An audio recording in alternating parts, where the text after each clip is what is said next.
Good morning. It's August 2018. This is the Arizona Mining Review, and I'm your host, Mike Conway. Today we're doing something a little different. We normally talk about mining resources and mineral resources across the state.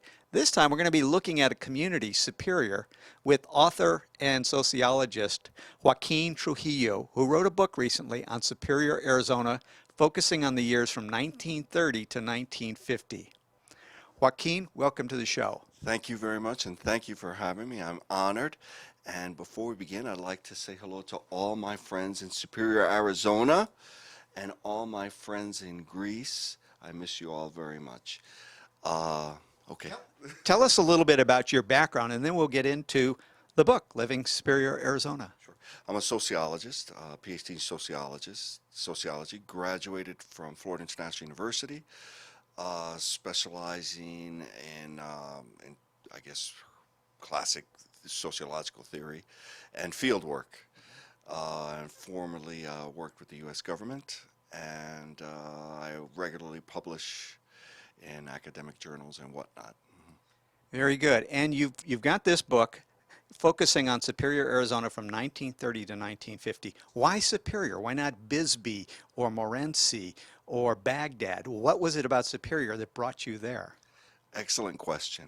Uh, I had come back from a tour in the Middle East, and I was taking some time and motorcycling through the Copper Corridor, a remarkably beautiful area. And I came across this town at the intersection there where it splits off before you go either into Apache Junction or into Globe, and on the main street, at the top of the main street, and the street was taped off like yellow tape.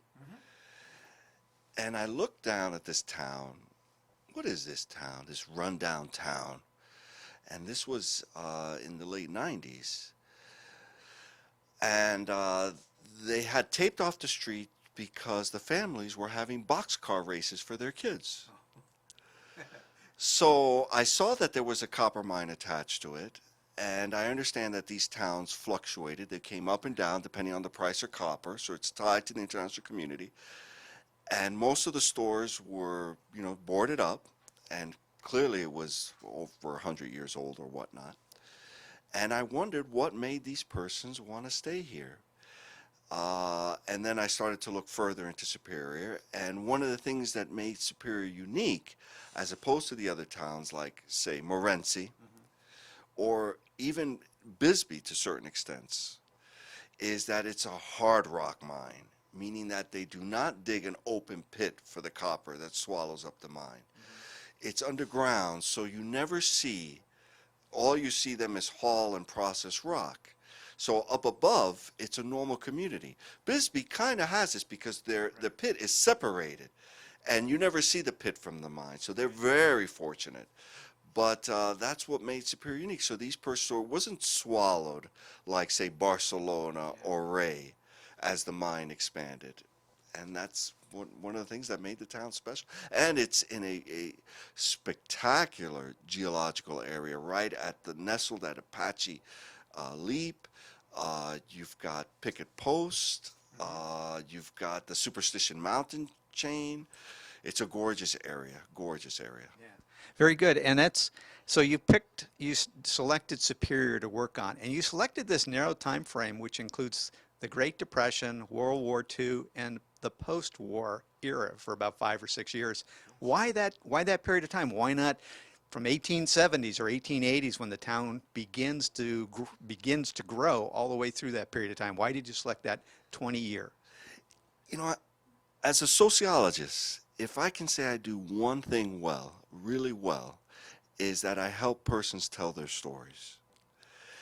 And originally, this book started off as a different project. It wanted to capture contemporary life, American life in small town America.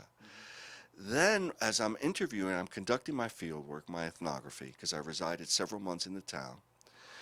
Uh, I realized that the real gold here was the persons who had the story when the magma was booming, which is considered one of the most cost-effective mines in American history. which had, because the copper percentages were, I believe, running at around 6%, whereas you saw San Manuel was running at 1%. So I realized that the gold here wasn't, yes, it was the contemporary that was important, but it was the stories that the residents had there because they were still there, and we risked losing them. The stories were perishing because once they left us, they were gone. And why this period, the Depression and World War II and post World War II, is because this in many ways was crucial to identifying American character, the American creed and American ideology, and what it means to be an American. Which, by the way, everyone can be an American, which is a wonderful thing. All you have to do is commit to the principles of the Declaration of Independence. No other place in the world. So I wanted to capture this. Yes. Okay, very good, and that's marvelous. So what? Tell us a little bit about the stories that these obviously older Americans were telling you. If these people were around in the 1930s and 50s, they must be in the 80s or 90s in terms of their age right now. What were their stories? What was so compelling? Their stories, they were born in the late 20s, some in the early 30s. Their stories were about everyday life and the struggles of Americans trying to get by, working to raise their families, working at the mine because the mine employed 80% of the male population. And but it was a rich history because there was a lot of economy, because it wasn't like you could just drive to Phoenix or come to Tucson. The roads weren't developed, so everything they had there. So you had a dozen grocery stores, and you had your entertainment, and you had your bars, and you had your schools, and men and women worked at the mine, and men and women had their business. Because what we find is this myth where it was essentially a patriarchal society, we think. No, the females were also leading, and they were their own business owners and raising their families at the same time. So they're doing well during this period. There's money coming in. Persons lived modestly. They didn't have really cars until after the war. Small houses. They were lucky if they had 2 bedrooms. They were lucky if they had a bathroom inside. Plumbing didn't happen until the 40s, until God bless him, Franklin Roosevelt started the CCC movement, and all of that stuff. And Americans learning to live with each other, Mexicans and Caucasians, as it is anywhere in the world. We're not so, as much credit as we give ourselves as a species, we're the same everywhere, and we do these ridiculous things. But also how relationships transcended these divisions, and friendships were forged, and they were forged in the sweat of our labor, and they were forged in the blood of our sacrifices. So this is the stories that started to come up, our neighbors and raising our children. And of course you get the small town gossip, which I don't cover, as you get in any, as we say in Greek, any horio, any village. It's the same everywhere. So that's what I got. Yeah, a lot of it is about. Did the mining, the fact that magma mine was there and copper mining was going on, Franklin Delano Roosevelt was pushing electrification, and so there was a lot of copper being mined. Was there a buffer for these folks during the Great Depression? Were they somehow insulated from that more so than the rest of the American community? Yes, they were. The mine operated 24 hours a day, 7 days a week. It was a hard rock mine that also had a mill, a smelter, and a railroad. And Mr. Castro, Pelon Castro, who I interviewed for the book, and he worked for Magma for 40 years, and also Mr. Moses Delgado worked for over 40 years at Magma. And I didn't understand it until I researched it. But an underground mine is like a city. You have electrical, you have civil, you have geology, you have doctors, you have administrators, you have project engineers, you have hydrologists, you have everything. So that mine, because the copper was so rich, it was such a rich mine. We had a decline during World War I because during the armistice, after the end of World War I, there was a lot of supplies of copper in the world. Then World War II kicked in, and copper is in everything. And then when you mine copper, you're also going to mine gold and silver, and then zinc came up, and molybdenum, did I pronounce it right? Molybdenum. So all of these minerals, as the war kicked in, were all essential to the war effort. So the United States government even had a separate department to protect the mines, to keep the employees, the miners there, because they were losing all of these Americans, regardless of their color, regardless of their race, regardless of their gender, were volunteering for the war effort. And the American government had to make them stay to mine. And during the Depression, they were still doing well because the copper content was so rich and because the mine was so efficient.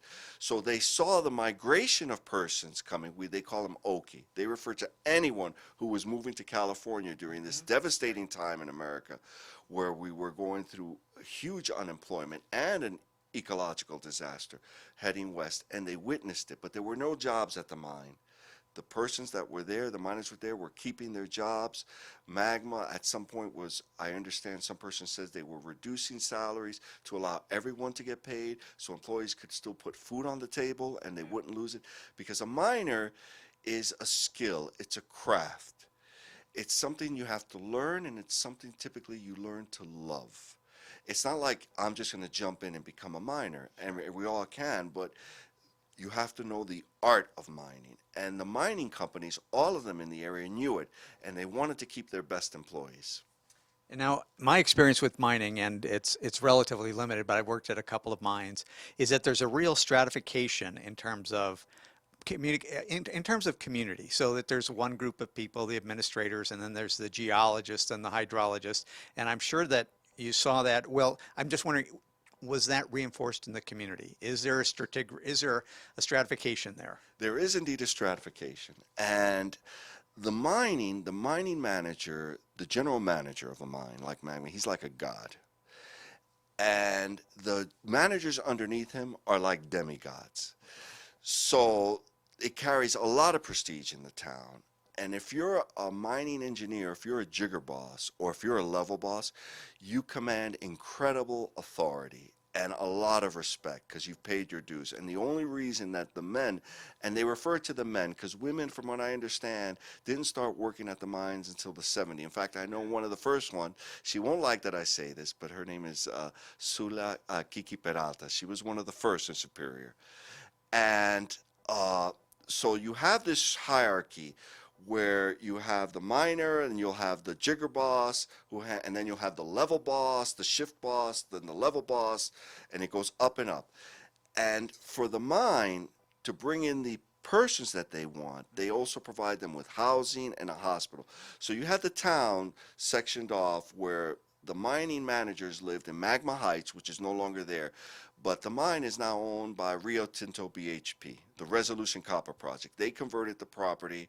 And by the way, the contemporary significance of this project, as you can read in a recent Bloomberg report, is that the Resolution Copper Mining Project is one of the largest undeveloped copper deposits in the world, probably the largest in North America, and it will supply 25% of U.S. copper needs for the next 60 years. This is how significant it is.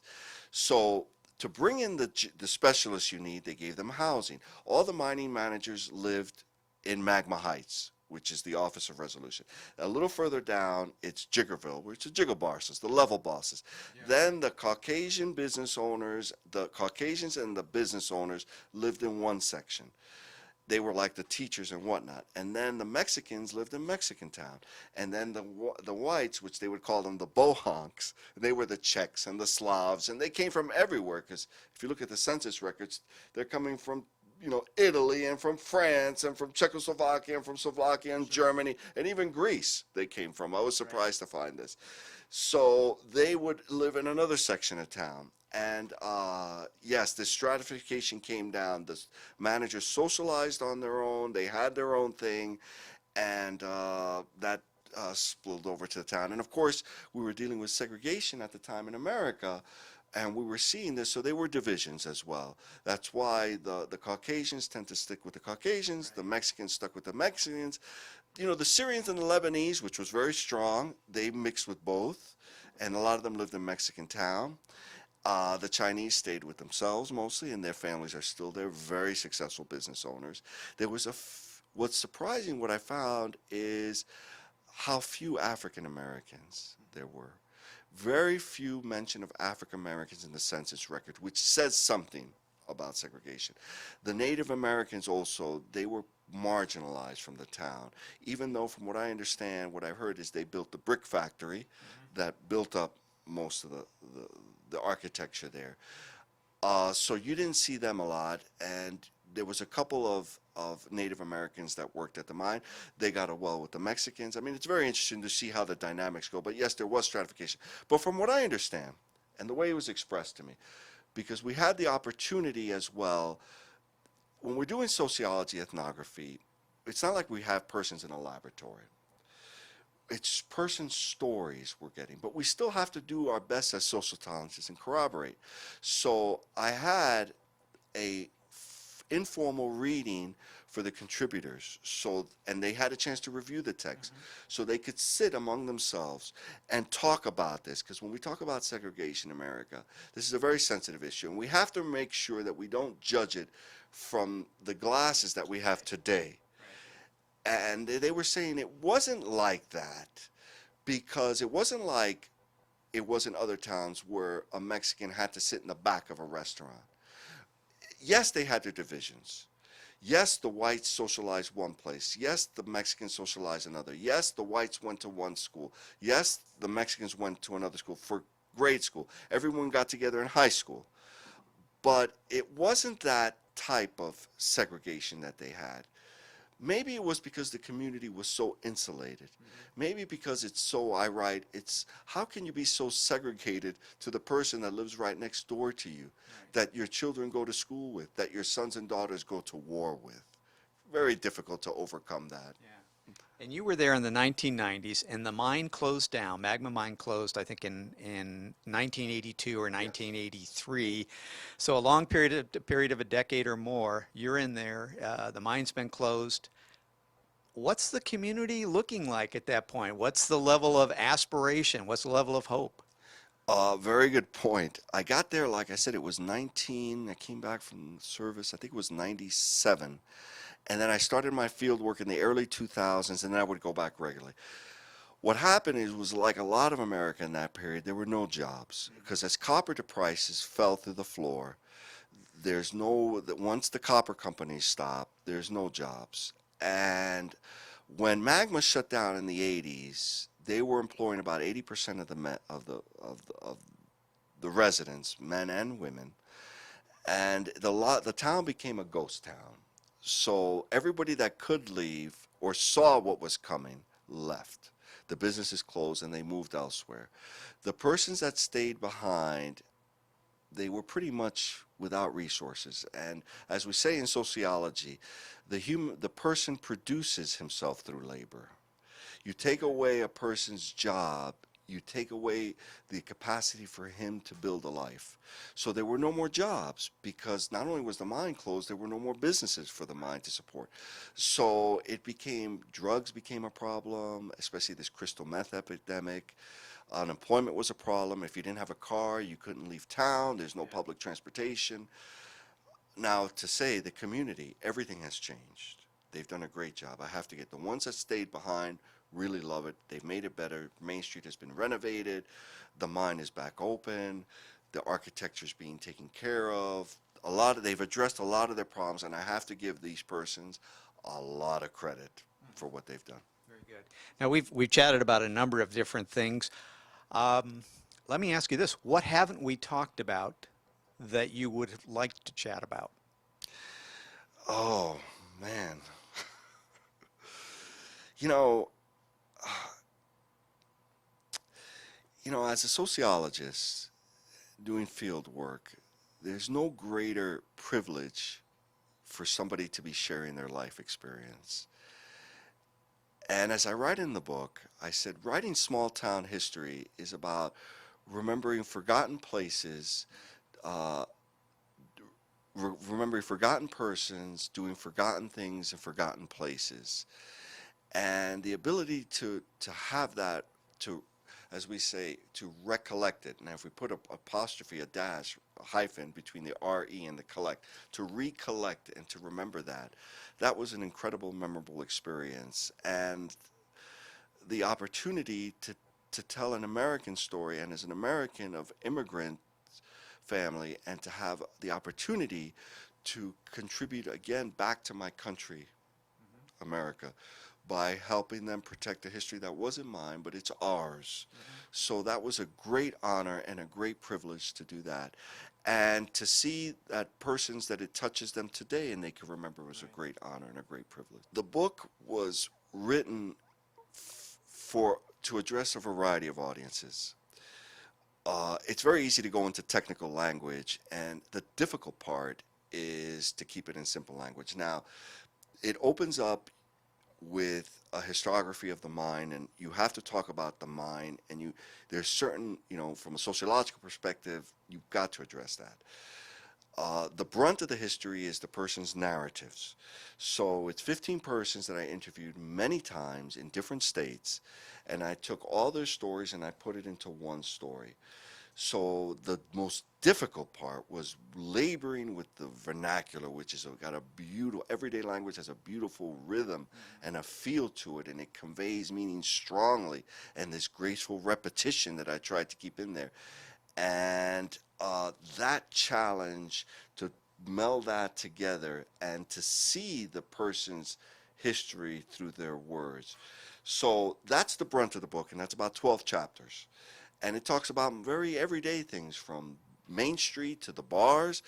They say Superior, they tell me that it was Superior won it came out in like the world record one year for consuming more beer per capita than any place in America. I was told that annals of history somewhere, because their Main Street because the miners love their beer, so they had anywhere you can hear from 15 to 20 to 30 bars, and they could go and do whatever they wanted there. But the book was written for the everyday person, the tourist, for example, who's interested in Arizona. I laid out the architecture, because we have to talk about the architecture, in a way that a person can actually walk their way through the town. Walk their way through the Main Street, what businesses were there, walk all the way near Magma Heights, Jiggerville to Mexican Town, see it all on his own. It was also designed, and it was Professor Emeritus Christine Marin at ASU who really, and I have to thank her for it, she said, Joaquin, this town needs a history. So I know that there's an interest in it. So it's also from the academic side. So that's why we have the introductory sections. It's written for also the Southwest historian, including the student historian. He can actually use it. And then, of course, for the mining historian. And the mining historian, there's a culture of mining, whether it's in the United States, whether it's copper mining or gold mining or coal mining. The culture's there. And so it's designed to address those multiple audiences. You can skip the technical stuff if you like. Some people like it. The brunt of it is the narrative. You can just stick to that. You want to learn more about it, it's there. But especially on the mining side, because the mining audience they're very much on their facts. If you don't check your facts, they will blast you. Like any small town, if you get things wrong, they will blast you. So I did my best, and I'm sure, like any project has its failings, to address that so you can see the context. Because you can't understand the town if you don't understand the context. And what I recommend is for other students, Southwest historians, it's an ethnographic gold mine out there. There's towns all over, from Florence going to Mammoth, all up there, Globe, see it all. Go and capture what's out there. Well, that begs the question. You've looked at Superior. What's next? Well, it's a lot of work to do a book. It's a huge, I don't have, I've got some other projects that I'm working on that are a little more technical based on my consulting work and whatnot. I'll keep that one close, close hold for now. But it was a great project. It was a lot of work, but it was well worth. And by the way, the Prickly Pear Festival is in Superior on the weekend of the 18th. I will be giving a book reading. Here's the book right here. At 10 o'clock at the auditorium at the town hall at 10 a.m. And also, I'll be giving a book reading at the wonderful Arizona Historical Society in Tucson in November. And you can come to the Prickly Pear. You see the town. Great food. They're having a margarita contest and a salsa contest and every contest. And go support your local community. And they would love to have you. Joaquin, thanks for joining us on Thank the you very Arizona much. Mining Review. Thank you very much. Thank you. Thank you very much, everyone. Thank you.